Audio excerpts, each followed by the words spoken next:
যোগীরাজ থাকাকালীন তার গোপন দিনলিপিতে হাত দেবে তার ফ্যামিলির কেউ, এমন সাহস কারুর ছিল না। এইসব প্রমাণ হইতে পরিষ্কার বোঝা যায় যে বাবাজি মহারাজ স্থূল শরীরে কখনোই যোগীরাজের নিকট আসেন নাই। বাবাজি তাহার দলের কোনো কোনো সাধু সন্ন্যাসীকে মাঝে মাঝে যোগীরাজের নিকট পাঠাইতেন দীক্ষার টাকা লইবার জন্য। যোগীরাজ 5 টাকা করে নিতেন না প্রায়শ্চিত্ত হিসাবে দীক্ষা দিতে গিয়ে। এই জন্য অনেকেরই একটা ভুল ধারণা আছে যে বাবাজি স্থূল শরীরে যোগীরাজের নিকট আসিতেন। বরং যোগীরাজের লিখিত ডায়েরি হইতে ইহাই প্রমাণিত হয় যে বাবাজি মহারাজ কৃষ্ণ সদৃশ অবতার বিশেষ।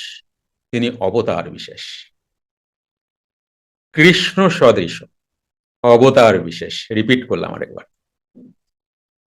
তেমন মহাযোগীর স্থূল শরীরে আসিবার প্রয়োজনও হয় না।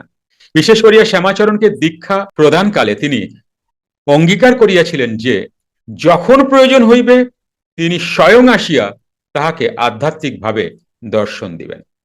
মনে পড়ে বইয়ের এই গ্রন্থের একদম আগে, মানে যোগীরাজের দীক্ষা পাওয়ার পর বন্ধু বান্ধবের কাছে বন্ধু বান্ধবরা আলোচনা করছিলেন না, তখন যোগীরাজ চাকরিতে বাইরে রয়েছেন, কাশিতে ছিলেন না, মানে রানীক্ষেত্র থেকে দীক্ষা নিয়ে আসার পরেই দানাপুর না কোথায় পোস্টিং ছিলেন,